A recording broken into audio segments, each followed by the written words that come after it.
Researchers say diets rich in fiber can help you live longer, and there are plenty of foods that are high in fiber. You've probably already been told this before, but you should try to get some more fiber in your diet. No matter the reason why it's been recommended, even if it's just to make your daily digestive habits more regular, new research suggests those who consume more fiber are more likely to ward off a whole bunch of diseases. But this time, it's not just another study telling you to do one thing this week and the opposite the next.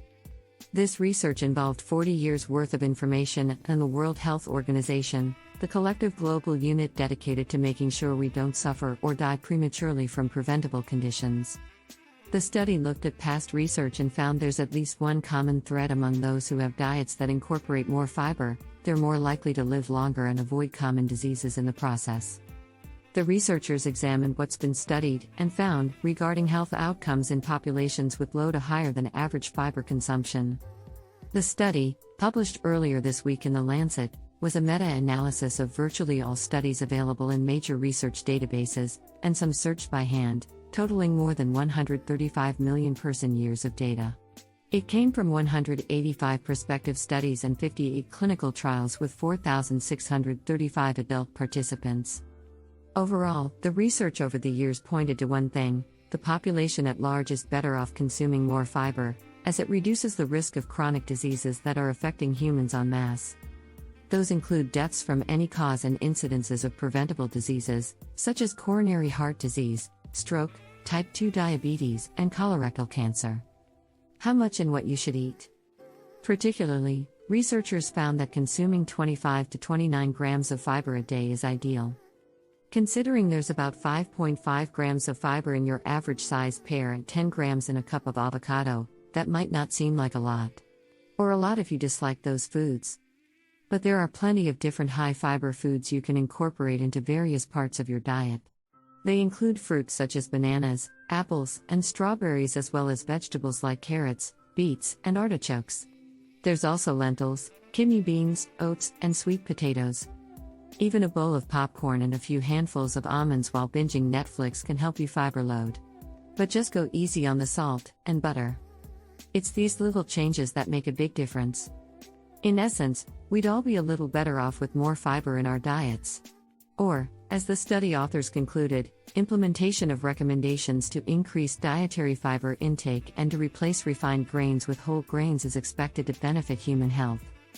The study was funded by the World Health Organization and the Health Research Council of New Zealand, Ridet Centre of Research Excellence, Healthier Lives National Science Challenge, University of Otago, and the Otago Southland Diabetes Research Trust, all out of New Zealand. New Zealanders, on average, live 2 years longer than people in the United States. They rank third in the world for adult obesity. The United States is number 1. Optimizing your gut environment. Mindy Har, Ph.D., Assistant Dean of Undergraduate Affairs at the New York Institute of Technology School of Health Professions, agrees with the study's findings. She says it's backed by a plethora of other research that demonstrates the long-term effects of fiber-rich diets. In the past few years, increasing attention has been on the microbiome, the intestinal flora, Har told Healthline. Fiber acts as a prebiotic, boosting the proliferation of probiotics in the intestine. There are many kinds of probiotics that promote good health, so consuming a variety of high-fiber foods optimizes the gut environment. Har says those foods include fresh fruits and vegetables, whole-grain breads, cereals, pastas, brown rice, quinoa beans, and chickpeas.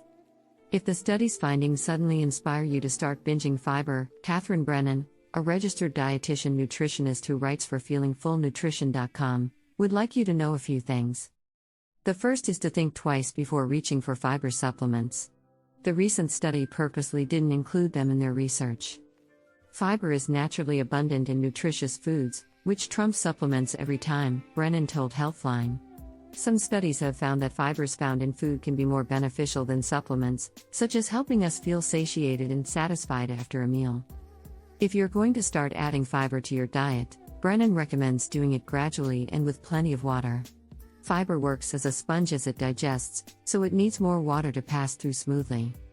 You'll also more likely fill up quicker during a meal, which could cause discomfort and possibly flatulence. Aim to slow down at meal times, Brennan said, and pay attention to your fullness cues to avoid discomfort. Thanks for watching the video.